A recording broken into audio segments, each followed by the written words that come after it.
Just now I was seeing the news about Gaza is still ongoing the war.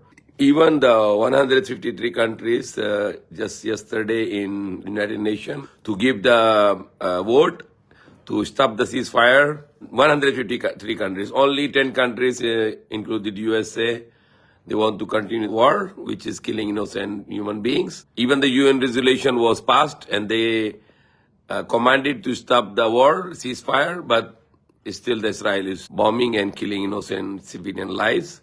So it is very shameful that even the 153 countries, it's a very big number. It is almost 3/4 of the world population, because there are 200 countries and 153 countries want to stop the war. And only 10 countries, they don't want to stop the war, and then there is no changes. Still the war is ongoing. Tuloy pa rin yung gera kahit na mayroon ng both ng 153 na bansa na ceasefire. Okay, so the United Nations or the 153 countries, no value. It is a war. It is the law of the jungle. It is the law of the forest. It is law of the jungle, the wild law that you do what you like. You kill human being unstopped, non-stop. So masyado masama na ito na yung nangyari na sa Middle East, magawa ng Israel na kahit ng utos ng United Nations na stop, tigil yung gera, ayaw na pa rin. Bumba pa rin yung mga innocent na mga bata, na mga babae doon, mga innocent na mga tao. 20,000, more than 20,000 napatay, tapos tuloy pa rin yung gera na yun. So I don't know.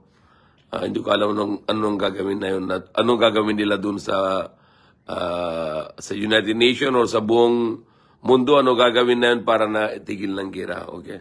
Kahit na 153 countries na vote na yon sa United Nations na tigil na yung gera, ayaw pa rin ng Israel na masama, masyado aggressive na parang beast lang, parang hayop lang, parang gusto nila papatayin na mga lahat ng tao sa Palestine. Subhanallah al-Azim.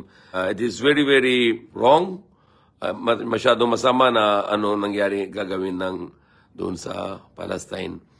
So that is the one thing, and then another thing, like last lecture was about speaking the truth.